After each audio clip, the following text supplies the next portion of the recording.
आजकल कलयुग में आपको बहुत सारे ऐसे लोग मिल जाएंगे जो मर्यादा पुरुषोत्तम भगवान श्री रामचंद्र जी से ज्यादा रावण के प्रति सहानुभूति दिखाने वाले होंगे। जय रावण, जय रावण, जय रावण। रावण भगवान है। 70,000 रावण भगत हो गए मेरे भाई। एक दिन में 1,00,000 रावण भगत हुए हैं तो रावण भगत है। अयोध्या में जाके जय रावण बोल लगा, जय श्री रावण की। यहाँ तक कि आज के समय में लोग रावण को भगवान मानकर उसकी पूजा भी करने लगे हैं। ओम रावणाय नमः, ओम रावणाय नमः, ओम रावणाय नमः, ओम रावणाय नमः। बोले रावण भगवान की। तो आइए जानते हैं रावण का पूरा इतिहास ताकि आपको असली सच पता लग सके।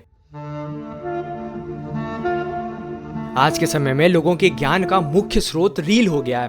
पहली रील स्क्रॉल किया जिसमें भगवान राम के गुणों के बारे में बताया जा रहा है, वहीं दूसरी रील स्क्रॉल किया तो उसमें रावण के गुणों के बारे में बताया जा रहा है।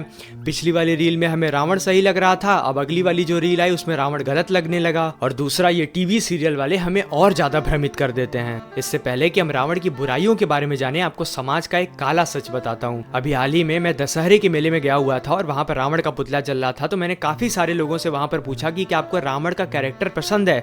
तो उन्होंने कहा हाँ पसंद है। तो पूछा जलाते क्यों हैं? तो बोल रहे हैं कि मजे के लिए। और आजकल बहुत सारे ऐसे जगह पर आप देखेंगे जहां पर छोटे छोटे बच्चे रावण का पुतला बनाते हैं और फिर उसे जलाते हैं।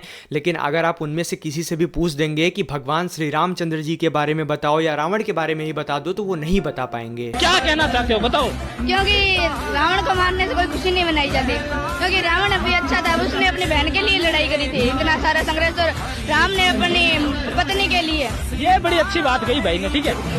मतलब रावण बुरा हो सकता है लेकिन उसने अपनी बहन के लिए लड़ाई की। बाकी ना वो विद्वान था, बहुत बड़ा ज्ञाता था। असल में ये जो हमारी संस्कृति है वो हमारे और आपके कारण ही मनोरंजन का साधन बनता जा रहा है। क्यों? क्योंकि हम अपने बच्चों को ये नहीं बताते कि इस रिचुअल का मतलब क्या होता है, भगवान श्री रामचंद्र जी का अर्थ क्या है, रावण कौन था, इन सब चीजों के बारे में नहीं बताते, तो वो उसे मनोरंजन का साधन बना लेते हैं और ज्ञान कुछ भी नहीं होता। अगर आप अपने बच्चों को, अपने छोटे भाई बहनों को अपनी संस्कृति के बारे में नहीं बताएंगे तो आगे चलकर ऐसे ही रावण जैसे नमूने आपको देखने को मिलेंगे। सबसे बड़ी बात यह है कि रावण ज्ञानी था, विद्वान था, सबसे बड़ा भक्त था, ये भी सच है। लेकिन जब वो भक्ति और ज्ञान किसी को पीड़ा पहुंचाने में, स्त्रियों का अपहरण करने में, यज्ञ का विध्वंस करने में प्रयोग किया जाए तो वो असुरी प्रवृत्ति का ज्ञान बन जाता है और वो ज्ञान आपके किसी काम का नहीं है और वो ज्ञान आपका केवल विनाश कर सकता है। जब आप वाल्मीकि रामायण का उत्तरकांड पढ़ेंगे तब आपको पता चलेगा कि रावण के पिता महर्षि विश्रवा थे और उनकी माता कैकसी थी जो कि एक राक्षसी थी। तो यहाँ से रावण को ज्ञान भी प्राप्त हो गया था और बल भी। और जब रावण ने तप करके ब्रह्मा जी से वरदान प्राप्त कर लिया तो रावण को मारने वाला भी कोई नहीं था और प्रवृत्ति राक्षसी थी। तो जब रावण को अभिमान हो गया और बल प्राप्त हो गया तब वो जहां भी ऋषि मुनि यज्ञ करते थे उन यज्ञों में हड्डियां और मांस के टुकड़े फिकवा दिया करता था और ऋषियों सहित पूरे आश्रम को जला देता था। पृथ्वी पर जहां भी यज्ञ होता था वो राक्षसों को भिजवा कर उस यज्ञ को नष्ट करवा देता था और वहां के ऋषि मुनियों को मार देता था। और तुलसीदास जी कहते हैं कि यहाँ से रावण धर्म विरोधी कहलाया। यहाँ तक कि रावण ने अपने ही भाई कुबेर जो कि धन के देवता थे उनका पुष्पक विमान छीन लिया और उनका अपमान भी किया। अब चूंकि रावण को वरदान प्राप्त था तो कोई मार नहीं सकता था, इसलिए वो हर देवताओं का अपमान करना शुरू किया, चाहे वो इंद्र हो, वरुण हो, यम हो, कोई भी देवता हो। और यही वो समय था जब सभी देवता भगवान विष्णु से प्रार्थना किए कि अब भगवान अवतार लीजिए और उसका वध कीजिए। रावण का सबसे बड़ा पाप शुरू हुआ जब उसने जबरन स्त्रियों का अपहरण करना शुरू किया, स्त्रियों का अपमान करना शुरू किया। वाल्मीकि रामायण में कहा गया है कि उसने देव, दानव और मनुष्य की कई सारी स्त्रियों को, कन्याओं को जबरन अपहरण किया और उनके साथ दुष्कर्म किया। अब इतना अत्याचार के बाद रावण को दो लोगों ने श्राप दिया था, एक नलकुबेर और दूसरा वेदवती।